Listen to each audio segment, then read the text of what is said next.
Try ko yung TheraCare device. Ito na, yung classic na try ang ginamit ko. 2 weeks ko siya nagamit. Tuloy nung una, hindi ko pa feel. Sabi ko parang walang na effect sa akin. Pero after noon, pagkasabi ko noon, ilang days lang, doon ko na-test yung aking tumor. Napansin ko, kasi sinusukat ko siya, napansin ko, lumiit na siya. Within that period of time na almost 2 weeks, na hindi pa nga everyday, nag-work agad sa akin, nag-benefit agad ako.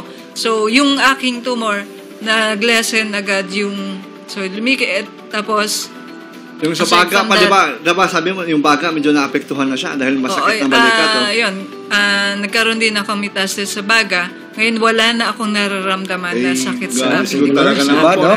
Natutuwa nga ako kay Pastor. Aking naranasan, ako po ay breast cancer patient for 4 years.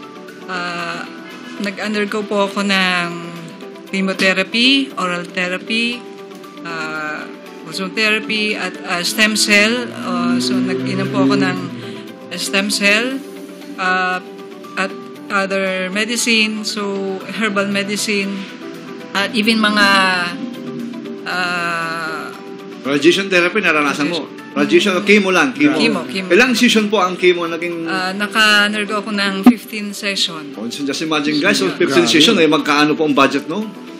Hindi ko na medyo malaki-laki po. Malaki din. At talagang malaki na yung nagastos ko sa pag-treatment ko. Pero hindi siya totally naka-penetrate o nakagaling sa akin. Pero sa tagal ng aking pag-treatment at sari-saring treatment na try ko, na take ko, hindi ito nagpagaling sa akin. Pero nung sumpungan ko o na-try ko yung TheraCare device, ito na, yung classic na try ang ginamit ko,